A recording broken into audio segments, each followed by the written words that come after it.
کہ جب حبشہ کا یہ جو واقعہ پیش آیا 5 سال، 6ویں سال میں ایک کارنامہ یہ ہوا کہ اللہ کے نبی صلی اللہ علیہ وسلم کے ہاتھ پر عمر رضی اللہ تعالیٰ عنہ اور حمزہ رضی اللہ تعالیٰ عنہ اسلام قبول کرتے۔ اب حمزہ رضی اللہ تعالیٰ عنہ کے بارے میں مشہور ہے کہ بھتیجے کو کسی نے ستایا تو جا کر غصے میں آئے ابو جہل پر اور کہا کہ تم میرے بھتیجے کو ستاتے ہو۔ اس غصے میں آ کر انہوں نے اسلام کو قبول کیا۔ یہ ایک من گھڑت واقعہ، ایسی کوئی حقیقت نہیں ہے۔ حمزہ رضی اللہ تعالیٰ عنہ نے اسلام قبول کیوں کیا تاریخ میں آتھینٹک روایتوں میں نہیں ملتا۔ عمر رضی اللہ تعالیٰ عنہ کے بارے میں بھی بڑے من گھڑت واقعات ہیں۔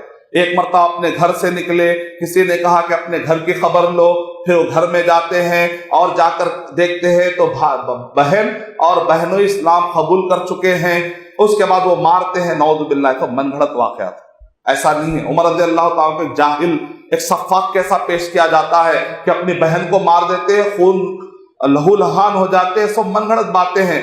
یہ طبرانی کے اندر، بیہقی کے اندر، طبقات ابن سعد میں جہاں کہیں یہ 8 سندوں کے ساتھ یہ باتیں آئی ہے، اس سند کے اندر اعدال یعنی معدل روایتیں ہیں، 2 راوی گرے ہوئے ہیں۔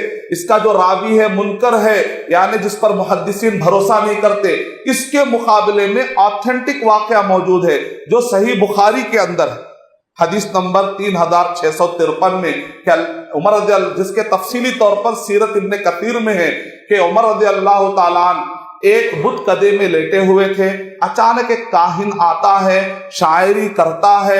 عمر رضی اللہ تعالیٰ اس کی شاعری سے بہت پسند کرتے اس کی شاعری کو۔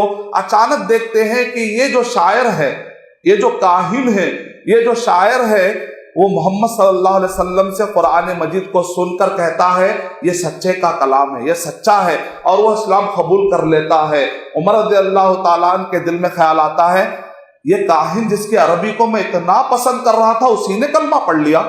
یہ وہ پہلا ٹائم ہے جہاں پر عمر رضی اللہ تعالیٰ عنہ کے دل میں کھٹک آئی۔ قرآن مجید میں کیا لکھا ہوا ہے؟ وَيَهْدِي إِلَيْهِ مَن يُنِيبُ، اللہ ہدایت اس کو دیتا ہے جس کے اندر تڑپ ہوتی ہے۔ اگر کسی کے دل میں کھٹک بھی آئے تو اللہ تعالیٰ اس کی کھٹک کو تڑپ میں بدل دیتے ہیں، اور اس تڑپ کو اللہ تعالیٰ ہدایت میں بدل دیتے ہیں۔ ہم کو بھی چاہیے کہ ہم ایسا قرآن مجید پڑھیں، ایسا قرآن مجید کی دعوت کا کام کرے کہ غیر مسلموں کے دلوں کے اندر بھی اسلام قبول کرنے کا شوق پیدا ہو جائے، تاکہ ان کو بھی ہدایت مل جائے، تاکہ وہ بھی جہنم کی آگ سے بچ جائے۔